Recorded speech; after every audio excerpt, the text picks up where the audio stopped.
ఇక విశాఖ నుంచి అనకాపల్లిలోని మాకవరపాలెం వరకు జగన్ రోడ్ షోకు అనుమతి లేదని పోలీసులు తేల్చి చెప్పారు. 63 కిలోమీటర్ల హైవేపై భద్రత కల్పించడం చాలా కష్టమైన విషయమని చెప్పారు. రోడ్డు మార్గంలో జగన్ వెళ్లేందుకు అనుమతి నిరాకరించామని అనకాపల్లి ఎస్పీ తూహిన్ సిన్హా తెలిపారు. ఇటీవల కరూరులో జరిగిన ఘటనపై చాలా మంది ప్రాణాలు కోల్పోయారని, అలాంటి దుర్ఘటనలు జరగకుండా ఉండేందుకు కట్టుదిట్టమైన చర్యలు తీసుకుంటున్నామని తెలిపారు. ఫార్మర్ సీఎం గారు ఒక X+ Z+ సెక్యూరిటీ కేటగిరీ కింద ఉన్నారు. So that is a major security risk. Fourth, మన ఇది రూట్ లంకలపాలెం గాజువాక రూట్ నుంచి వస్తారు. 63 కిలోమీటర్స్ కి మనం సెక్యూరిటీ కవర్ ప్రొవైడ్ చేయాలి.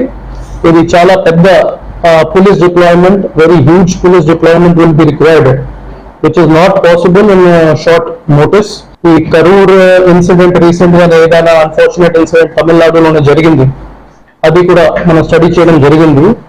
అందులో కూడా 27th సెప్టెంబర్ తారీఖున ఇది అన్ఫార్చునేట్ ఇన్సిడెంట్ జరిగింది. అక్కడ కూడా హెవీ క్రౌడ్ ఈ రోడ్ మీద రావడం అండ్ స్టాంపీడ్ లైక్ సిచ్యువేషన్ చేయడం జరిగింది.